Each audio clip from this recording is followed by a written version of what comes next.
Good day. This is our Summative Assessment 1 in Digital Electronics 2.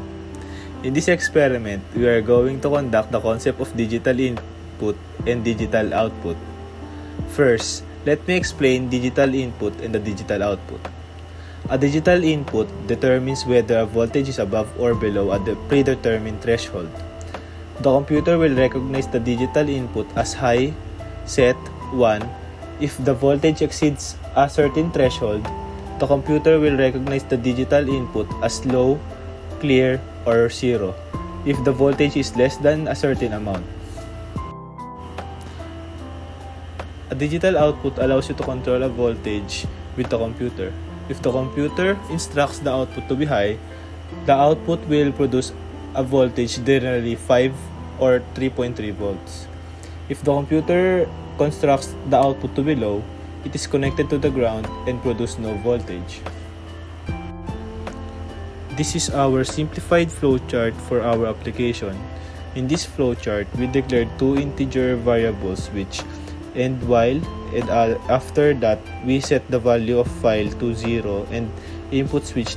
Then we use a while loop for inside the while loop there is an if statement which is equal to 1. The output will have a delay in millisecond of 250, and if switch is not equal to 1, the output will have a delay of milliseconds of 500. So let's set our switch equal to 1. The output will have a delay of millisecond of 500. This flowchart is just a simplified version for the code that we will be using for the microcontroller. This is the source code that we will be applying in our main C file project. So in the program, we will be using a while loop. Inside the while loop is a if-else statement wherein if switch is equals to 0, it will command the microchip wherein the LED will perform a pattern based on this code. Shown in the statement, if our switch does not equal to 0, to execute this code wherein the LEDs will create a pattern based on this code. In this, we will be using 4 output pins in a port, output of port A0, A1, A2, and A3.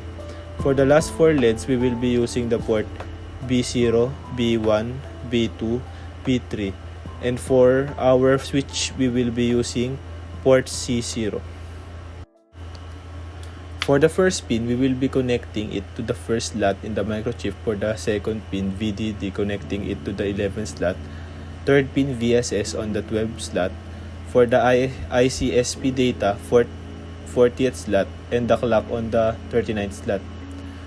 The LEDs are placed wherein the negative of the LEDs is connected to the transistor and IS connected to the ground. For the first LED, it will be connected to our A0 or the second slot.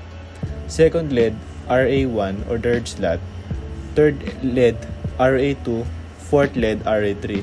Last LED will be connected to the RB3 or the 36th slot. Seventh LED will be connected to the RB2 or 35th slot. Sixth LED connected to the RB1 or the 34th slot. And the fifth LED connected to RB0 or 33rd slot. Connect VDD to deposit terminal, which is the 11th slot. 32nd slot connect to the positive terminal. VSS to the 12th slot and the ground. Also the 34th slot of the ground. The positive pin of the switch will be connected to the assigned pin switch in the microchip. So in RC0 is connected to the 15th slot, then the negative pin of the switch is connected to the ground. Next, connecting to the positive and negative terminal and the other negative for the LEDs. Now, we test the LEDs. The digital input in 0, the microchip execute the command wherein the LED follow the command pattern set in the program. Clicking on the switch, you can see the LED output became different because of the different code pattern that we set in the MP Lab program.